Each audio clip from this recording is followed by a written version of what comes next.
Welcome, I'm Raj Roy and you are watching my YouTube channel English with Raj Roy Soni. Today we shall discuss one of the most profound moral poems in English literature, The Character of a Happy Life by Sir Henry Wotton. This poem is not merely a description of happiness, but it's a philosophical reflection on what constitutes a meaningful and successful life.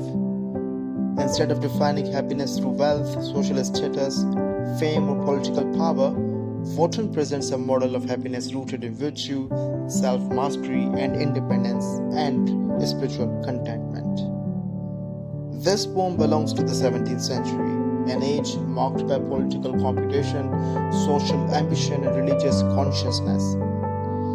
As a diplomat who spent much of his life into royal courts, Wotton observed how people sacrifice their integrity for influence and recognition. This poem emerges as a response to that world. It proposes an alternative vision of success, one based not on external achievement but on inner excellence. As we proceed through the poem, we shall see that every stanza adds another quality to the portrait of a truly happy person. Stanza number 1. How happy is he born and taught, that serveth not another's will, whose armour is his honest thought, and simple truth is its most skill. The poem opens with an exclamation of admiration. The speaker presents an ideal human being and immediately identifies the first quality of such a person, and that is independence. The happy individual is one who does not become a servant of another person's will. This does not mean rebellion against society, rather it means intellectual and moral autonomy. Such a person does not blindly follow popular opinion, social pressure, or political authority. Instead, he possesses the courage to think for himself. The poet then introduces a powerful metaphor, whose armor is his honest thought. Honesty is compared to armor. Just as armor protects a soldier on the battlefield, honesty protects a person in the moral struggles of life. The metaphor suggests that integrity is not merely a virtue, but a form of protection against corruption and deception. And the phrase, simple truth is its most skill, further develops this idea. The poet implies that truthfulness is not always easy. In a world full of manipulation, false appearances, and deception, remaining truthful requires strength, discipline, and skill. So the very first stanza establishes the poem's central argument, that happiness begins with moral independence and personal integrity.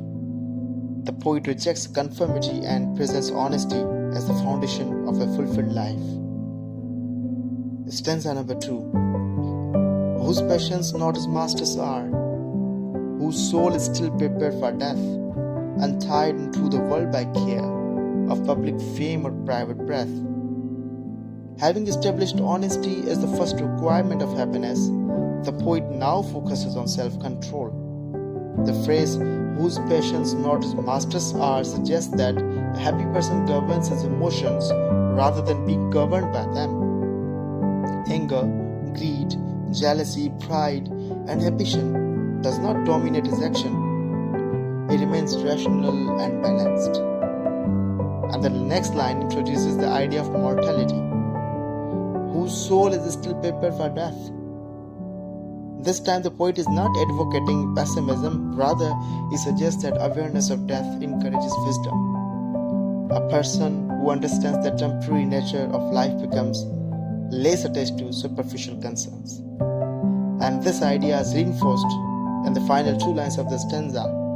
The happy person is free from excessive concerns about public fame and private gossip. He neither craves admiration nor fears criticism. His sense of worth comes from within rather than from the opinions of others. And this second stanza presents emotional discipline as a prerequisite for happiness. According to Wotton, a person enslaved by passion or public opinion can never experience lasting peace. Stanza 3.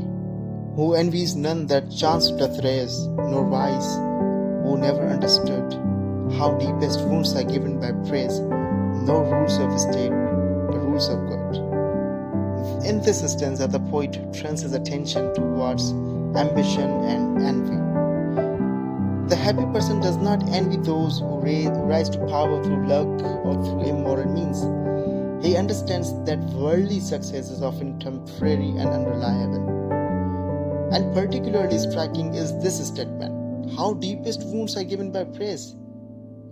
The poet now suggests that praise can become dangerous. Excessive praise may create pride, vanity, and dependence on external approval. It can distract a person from genuine self-improvement. And the final line contrasts two systems of authority: no rules of state but rules of good. Here the poet elevates moral principles above political power. The truly happy individual follows dictates of goodness rather than blindly obeying authority. This stanza criticizes social ambition and political opportunism. Wotton argues that moral integrity is more valuable than status or influence. Stanza number 4. Who hath his life from rumors freed, whose conscience is a strong retreat, whose state can neither flatters feed, nor ruin make oppressors great. The poet continues developing the portrait of the ideal person. The happy individual remains free from rumors and gossips. He neither spreads rumors nor allows them to shape his life. And the line "whose conscience is a strong retreat" contains another military metaphor. Conscience is presented as a fortress or place of refuge. When society becomes hostile or confusing, the individual can retreat into the certainty of his moral convictions. The stanza also explores how a person responds to changing circumstances. When prosperous, he does not become dependent on flatterers.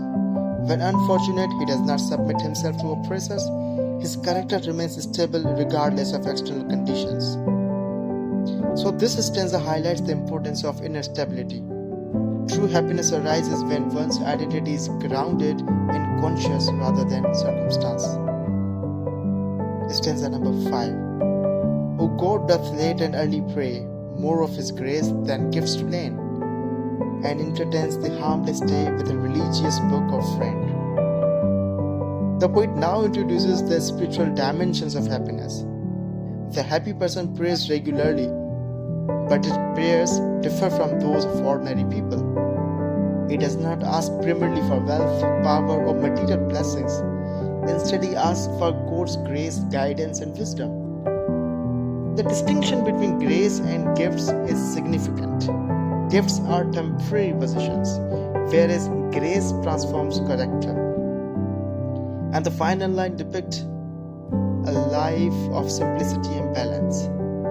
The individual spends his days reading beneficial books or enjoying the company of sincere friends. Such activities nourish the mind and spirit. So this stanza suggests that happiness possesses a spiritual foundation. External success cannot replace inner faith and moral guidance. The last stanza, stanza number 6. This man is freed from servile bands of hope to rise or fear to fall, Lord of himself, though not of lands, and having nothing, yet hath all. This final stanza serves as the conclusion of the poem. The poet summarizes the quality discussed throughout the text and reveals their ultimate result. The happy person is free from the chains of ambition and anxiety. He is not obsessed with promotion, status, or advancement. Nor is he terrified of failure, loss, or decline. The phrase that says, Lord of himself, captures the essence of the entire poem. The greatest achievement in life is self-mastery. A person may possess no property, no title, and no political influence, yet still be rich if he possesses self-control, integrity, and inner peace. This idea reaches its climax in the final paradox, and having nothing, yet hath all. Materially, he may possess title. Spiritually and morally, he possesses everything that truly matters. Now there are some major themes in the poem. The first one, independence. The poem repeatedly celebrates intellectual and moral independence. The happy person refuses to surrender his conscience to society or authority. Self-mastery. Emotional control is essential for happiness. The individual remains master of his passion rather than their servant. Third theme is integrity. Truthfulness and honesty function as the foundation of moral character. Number 4 is spiritual faith. The poem emphasizes prayer, humility, and trust in divine wisdom. Number 5, contentment. The happy person values inner peace above material success. And the final theme, freedom from public opinion. True happiness requires freedom from both praises and criticism. External judgments cannot determine self-worth. Now, before discussing the literary devices used in the poem, let us first understand what a literary device is. A literary device is a technique used by a writer or poet to make language more effective, expressive, memorable, and meaningful. Literary devices help readers understand ideas more deeply and appreciate the beauty of a literary work. Now let's examine the most apparent and major literary devices used in this poem, The Character of Happy Life. Metaphor. A metaphor is a figure of speech in which one thing is described as another thing without using words such as like or as. It creates an indirect comparison to make an idea more vivid and meaningful. For example, whose armor is his honest thought? Here, honesty is compared to armor. The poet does not literally mean that honesty is a piece of metal worn by a soldier.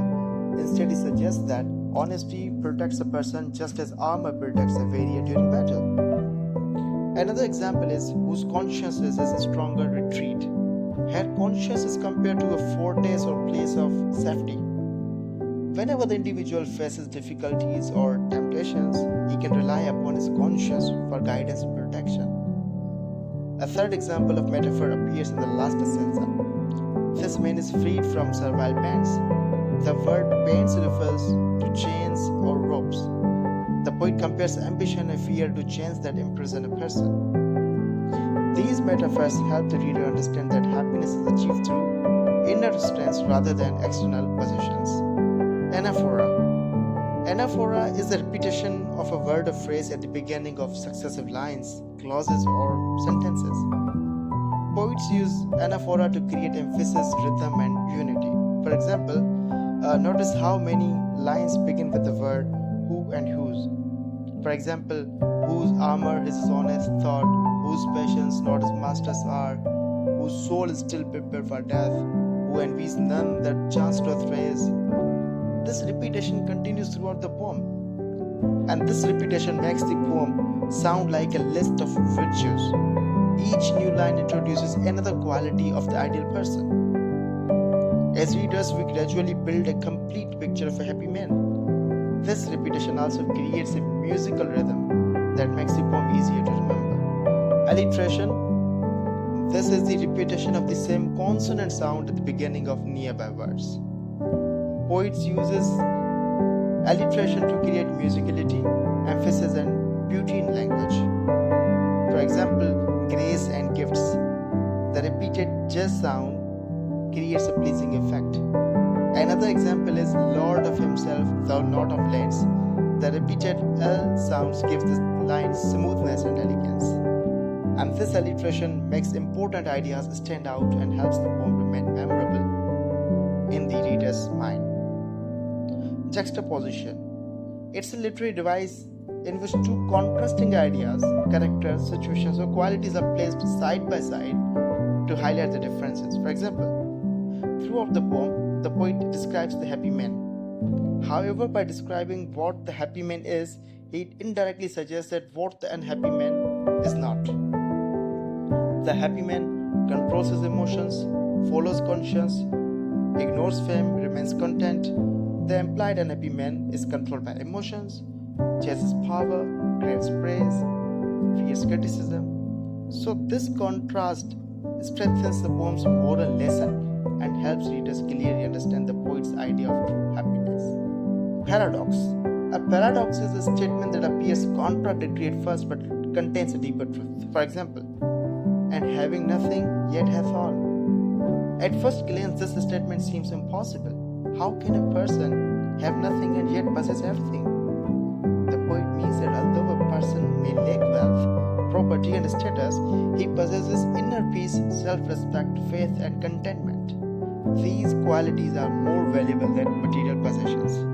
And this paradox beautifully expresses the central message of the poem. It is that true happiness comes from character, not from wealth. Personification, it's also a literary figure.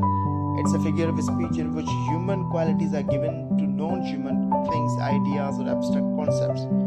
For example, whose patients, not as masters are. Here, patients are presented as if they were masters, capable of controlling a person. Of course, patients are emotions, not actual people, but the poet personifies them to emphasize the danger of allowing emotions to dominate our lives. The device highlights the importance of self-control and self-discipline. So students, through the use of metaphors, anaphora, alliteration, juxtaposition, paradox, and personification, Sir Henry Wotton transforms a simple moral lesson into a powerful and memorable poem. These literary devices not only beautify the language but also reinforce the poem's central message that true happiness lies in virtue, self-mastery, faith, and contentment. The character of a happy life remains relevant because it addresses universal human concerns. People today continue to struggle with social pressure, ambition, competition, and anxiety. Wotton's answer is remarkably simple. Cultivate honesty, govern your passions, trust your conscience, remain spiritually grounded, and free yourself from dependence on public opinion. According to the poet, happiness is not a reward granted by society. It's a condition created by character. The individual who becomes master of himself achieves the highest form of success. Thank you for watching. If you enjoyed this detailed analysis, do like, share, and subscribe to English with Soni. See you in the next lecture with the next poem.